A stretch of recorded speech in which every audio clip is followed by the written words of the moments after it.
Former burglars. Where is one place people should never hide their valuables? Obligatory? Not a burglar, but I did work at a bank. Another teller told me about how this woman brought in a flower pot to the girl's teller station. The bank teller was understandably confused when the woman pointed to the flower and said, "I need to make a deposit." Turns out this woman had planted thousands of dollars in her flower pot over the years. The problem? She watered that flower for years, with money planted in the soil. Not only that, but she wrapped every bill in duct tape to keep the water from messing up the bills. The teller had to dig into the pot and help this woman unwrap money from duct tape. The teller says the worst part was the bills were soggy and moldy when they unwrapped them, so most of them were torn or the ink was faded beyond readability, so the woman had lost money. Don't put your money in flower pots or wrap it in duct tape. Edit. To clarify to anyone who has questions. 1. I have no idea why this lady did this. She must have thought it kept her cash safe. 2. I was told this story by my coworker when I first started as a bank teller. She was always a truthful person, so I have reason to believe her. However, I recognize this is hearsay in terms of storytelling.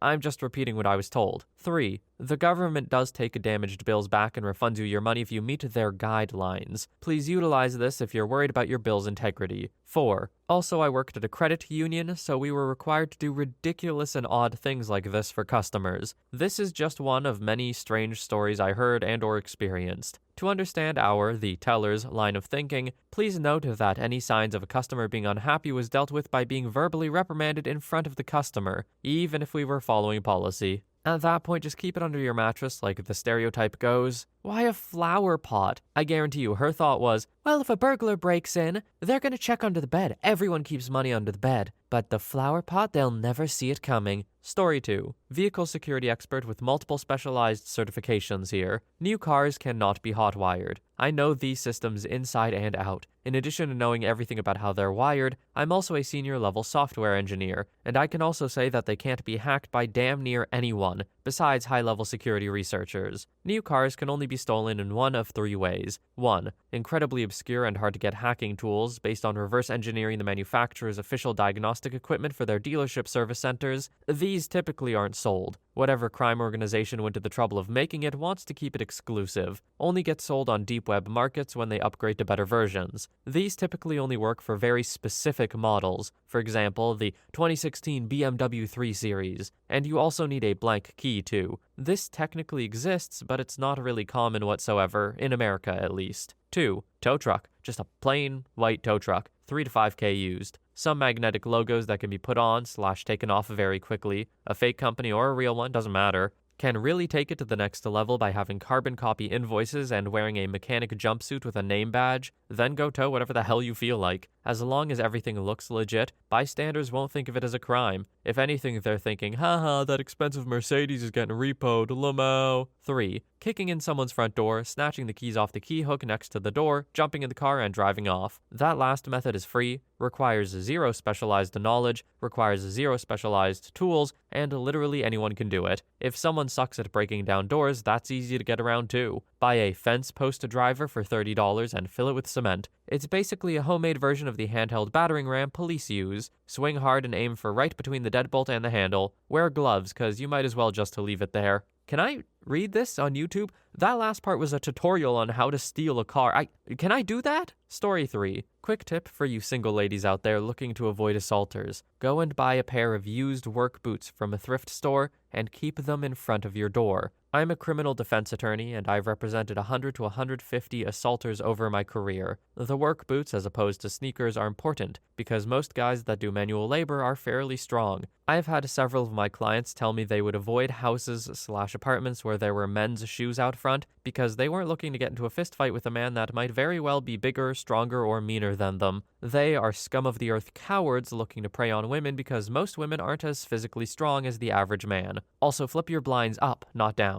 It's much harder for someone from the outside to see inside your residence if your blinds are folded up. Stay safe out there, ladies. Story 4. In order. Any desk drawer, nightstand drawer, that fire save you have behind the closet door, your underwear drawer, under your bed, closet, bathroom, kitchen, above the stove and any containers on top of the cabinets. It will take less than a minute to dump out every drawer and flip over the mattress. Next, I'll tear everything out of the closet and grab any jewelry. Another minute. If you have an office, I will go totally nuts, flip every drawer and throw every book to the ground. Oh, and thanks for locking drawers. That way I know exactly where the valuables are. I can open that cheap wood drawer as quickly with a crowbar as pulling it open. Next stop is the medicine cabinet or the bathroom. I'll just scoop all the drugs out into a bag. Last thing is any drawer by the door, especially in the kitchen. I'll make sure I grab a single key so that I can revisit you after you replace all the stuff I stole. Story 5. Pro tip. Get a territorial large dog breed like a Rottweiler, German Shepherd, or Belgian Malinois. As a landlord, I get reports from cops and victims far too often. Most areas hit around 2 to 4 a.m. Work trucks/cars, garages, side of house, anything smaller than a shop vac/wheelbarrow will be gone. Most areas hit at 11 a.m. to 1 p.m. Garage, bedroom, office. Surprisingly, many kitchens are also ransacked. Lots of sandwiches made. Cops tell me this. Path taken, garage or bedroom, pillowcase and screwdriver/hammer. Throw all the things in a pillowcase, cash always in the pockets. Living rooms are usually not tossed, but looked over for stuff on TV centers. All DVDs/game SSDs and trinkets on counters are thrown into a pillowcase, a lot of weed in those things. I'm told some fences will take PS4s and Xboxes. They're registered and have IP tracking. Blu-ray players apparently are worth $10. Safest place to keep a fire safe/lockbox,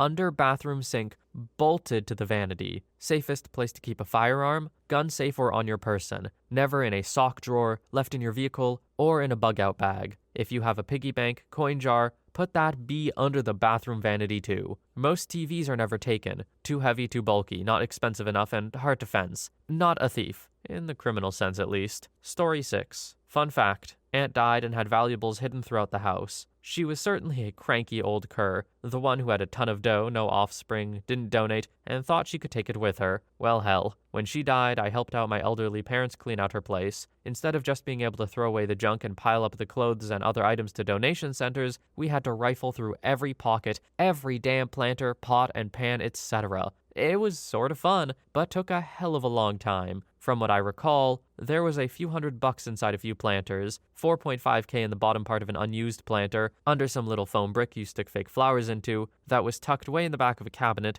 jewelry stashed in the arm of a leather couch, more money in some sewing drawer, a few $100 in several jackets, etc. I took forever to go through every goddamn pocket, sock, drawer, container of nails and buttons, etc. Gotta admit, it was sort of fun as well. She never told us that she had any money hidden. My mother just had a hunch. Story 7. Your locks are almost always junk, especially those little lock boxes. If you have the tools and training, it only takes a few seconds to unlock it. That's true with padlocks as well. A good burglar can open a padlock almost as fast as if they had the key or combination. Never hide your valuables in a lazy location that is beyond obvious. And don't trust the $5 lock to prevent anything. If you don't have a heavy, bolted safe, the most logical conclusion is that your valuables are very, very close to where it takes you the least effort to get them. Jewelry is all very close together where you get dressed. Money is near the main work desk. Prescriptions are in the medicine cabinet. Recreational drugs are close to where you sleep, etc. Think about it. No burglar is going into the basement into your can of screws, to your bag of corn in the freezer, or in the pantry Pringles can to find valuables. A good burglar knows that he needs to get the job done quickly with as little noise and wandering as possible. The bedroom and main work area are obvious locations. If they're quick and easy for you to get to from the place you used them, they aren't in a good location. Story 8. There was a show that came out in 2005 called It Takes a Thief. It was about thieves breaking in and wrecking volunteer participants' crap. Like every episode they would come in, smash everything they owned and be like, yeah, your crap isn't safe. People would be like, oh, I hid my money in this old urn. No one will ever check there. And the first thing that the thief does is smash everything they own and are like, yeah, we found your urn money. What it taught me is to assume that a burglar with enough time is unstoppable. They will find your crap. But you can slow them down or make yourself less attractive of a target. Once they're in, however, assume they will find all of your valuables. Best way to protect something is to keep it off-site, meaning in a lockbox or other secure storage. Next best is in a safe that has been bolted down into concrete. This isn't perfect, as any normal safe can either be stolen outright or broken into with an angle grinder, but again, you're slowing them down and forcing them to use loud tools. Last, anything else of value should be covered by insurance if you can't afford to lose it. Jewelry, expensive electronics, etc. You know, that show actually sounds kind of cool. I've never seen it or even heard of it, but I would give it a watch. Story 9. Decoy safes work. We once had a burglar break into our house. He literally kicked in the back door with a big ol' muddy boot print next to the deadbolt. It was the door frame that gave way, not the door or the lock. He tossed my parents' bedroom and took my mom's costume jewelry. She had the real jewelry in the bank vault though, and some other valuables were behind a false wall behind the pots and pans in the kitchen that he never searched. The best part though is that when he took the decoy safe I had sitting next to my $2,000 desktop and they busted it open on the back patio steps, a deck of naked men playing cards a friend had given me as a joke burst out everywhere. Instead of getting the computer or anything of real value, he got a surprise explosion of male private parts. Greatest crime scene ever. And as annoying as it was to have to clean up the mess he made, the knowledge that I got him to take the decoy and just imagining his face when it bust open, full of full frontal naked men with massive schlongs, it just about made up for it. Story 10. Don't Google where to hide valuables and hide it where it says. Think of a place you haven't thought of before or seen online. If the internet knows about it, burglars know about it. Put your laptop out of sight when you leave the house. In a bookcase or a drawer can be enough. It's the first thing a burglar will go for, and it's so devastating to lose. Hide cash in a couple of places. Books are a bad idea because someone will browse them or easily given away or they're lent out. A month's living expenses in cash is good to have on hand, but you can hide it somewhere hard to get to, in a baseboard, behind a hanging picture, in the lining of a music case, or taped to the top of your ceiling fan blades. If it's hard to get to, it's hard to steal. It's not about having it handy, it's about having it on hand if your accounts get frozen. Store a $20 bill between your phone and your phone case. Roll up a $20 bill and keep it in a chapstick tube in your purse. Don't ever leave stuff out in your car. I've seen cars broken into for a pair of reading glasses, a phone, a jar of change. I had my car broken into for the plastic bag of trash on my front seat. An empty car is a bigger risk than a car where someone clearly stores their stuff. I had a stick shift and lived in a bad neighborhood, so I just left my doors unlocked, kept from having my windows broken. People would rifle through my car, but nothing of value was there. No one in the city knows how to drive a stick shift, so even if they hotwired the car, they would never get further than a block. You know, having a stick shift would really be a deterrent for people, huh? I don't know the stats on how many people know how to drive stick, but just the idea that a burglar's going around is like, I'm gonna steal a car tonight, and every car on the street is a stick shift. They're just like, yeah, I'll go home and try again tomorrow. This sucks. Story 12. Growing up, I would break into cabins around our area for food, taking showers in winter clothing. I never stole anything for its value, but I'll admit I would always snoop around. Living in the middle of nowhere gives you lots of free time. Growing up, I also knew quite a few criminals, and most of my friend base were generally bad people. First, most thieves are not going to go after your valuables you're hiding. Family, friends, and your kids and roommates will go after these. Generally, a thief is going to go after easy to sell and hard to track items that are easy to move. Power tools or tools in general are a treasure trove. A good toolbox can easily have a resale value of up to $500 or $1,000. I had friends who used to focus on entertainment centers, home stereos, speakers, game systems, etc. They had a garage full of items, and would list items on Craigslist and sell them in a different city. They would just print out fake stickers with serial numbers, make, model, brand. Besides, anyone buying the equipment never cared if it was stolen, just that they were getting a deal. Most people get a fire safe for their valuables and just stick it in their closet. These are not real safes, and are only useful in protecting your valuables from a fire. And if you don't bolt it down, you've made it very easy for someone to walk away with all of your valuables. These things take a few seconds to a few minutes to break into. This goes for businesses that have drop safes. If it's not bolted down and someone sees where the safe is, they can get in and out of your business in just a few seconds with all your drops. That being said, people focus on their doors and forget their windows. Their windows might even have locks on them, but they only work if, you lock the windows. I honestly cannot think of any cabin I tried to get into that did not have a window I couldn't slide open. I never had to break into a cabin. I just found the easiest way to enter. It was always a window or screen. OP, first of all, thank you for your knowledge. Second of all, hope you've strayed away from that path. Having friends that had garages full of stolen items? I don't know about that one, man. Doesn't seem like the best just vibe, Story 15. Not an ex-burglar, but I spent a few years selling and installing home alarms, mostly to people who had just been robbed. This will all be anecdotal, but still, I've had the conversation of, where did you keep your valuables that you lost? Maybe 3,000 times. Half had been robbed during the day while they were home. I suspect a bias here. It's a lot scarier to know someone else was in your home when you were up and about, and you're more likely to get a home alarm installed if you're scared. Around 3/4 of those were that someone had just opened the front door and taken a wallet, car keys, brand name handbags, and whatever else was easy to carry and just inside the door. The remaining of the daylight break-ins were all second or third floor bedrooms. They'd gone through drawers and wardrobes, mostly taking jewelry, cash, and passports if they found them, rarely something hidden. Break-ins during the night when most people were at home were mostly car keys, wallets, the occasional laptop or TV, mostly stuff that was visible from a window, rarely something hidden.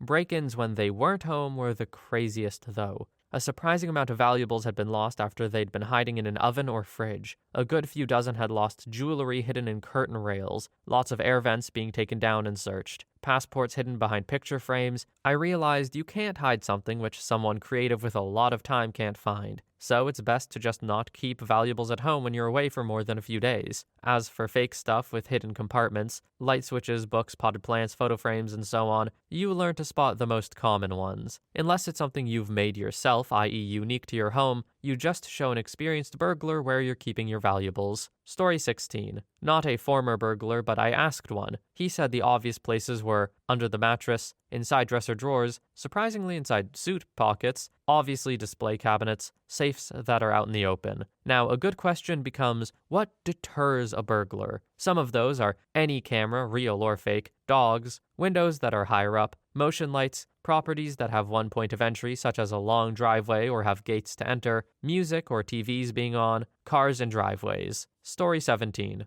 No experience with burglary here, but curiosity has taken me to some interesting places before reading-wise. This is somewhat off-topic, but if you're looking to avoid getting burgled, Anarchist's Bible has some burglary advice, along with an anecdote I remember about some burglars finding an office or a warehouse that a company was moving out of. One of those guys randomly wandered in broad daylight, looking for a toilet, spotted a closed-off area with a fancy lock, and stuffed the keyhole with some crap that rendered the key impossible to use. They broke in later that night and the fancy locked door was left unlocked. Anarchist's Bible doesn't strike me as a very reliable source, but this fits in with one of the other responses mentioning they were getting weird calls before a burglary, so to make sense perps would go through some prep before burgling. Be on the lookout for anything suspicious or unusual, especially if it could result in you choosing to temporarily lower your guard, like in the anecdote, or if it's a repeated pattern, like with the calls. Also, I've used to moonlight as an office security guard for a major corporation, and I've been surprised to learn that many cameras were decoys. They didn't have recording properly set up. Multiple cameras may indicate you have something valuable in your house and are easily bypassed with a mask, so I wouldn't use those, but a visible, fake alarm box could be a good idea if you don't have one. Also, the 2 times I dealt with actual theft in my security gig, the thieves knew the working camera placement and, in at least one case, one other major security vulnerability, taking full advantage of that apparently insider knowledge. Take that as you will. I don't actually know what the Anarchist's Bible is. An interesting source of information just by the title, I would assume. But the advice OP gave seems pretty, reasonable. Makes a lot of sense to me. I am surprised that this is the only post in this thread that has mentioned scoping out a place or preparing for a burglary. Because, yeah, I feel like that happens a lot of the time. Not every burglary is a crime of opportunity after all. Anyway, I hope this video was informative. Thank you so much for watching. I hope you have a wonderful day or night wherever you are, and I will see you in the next one.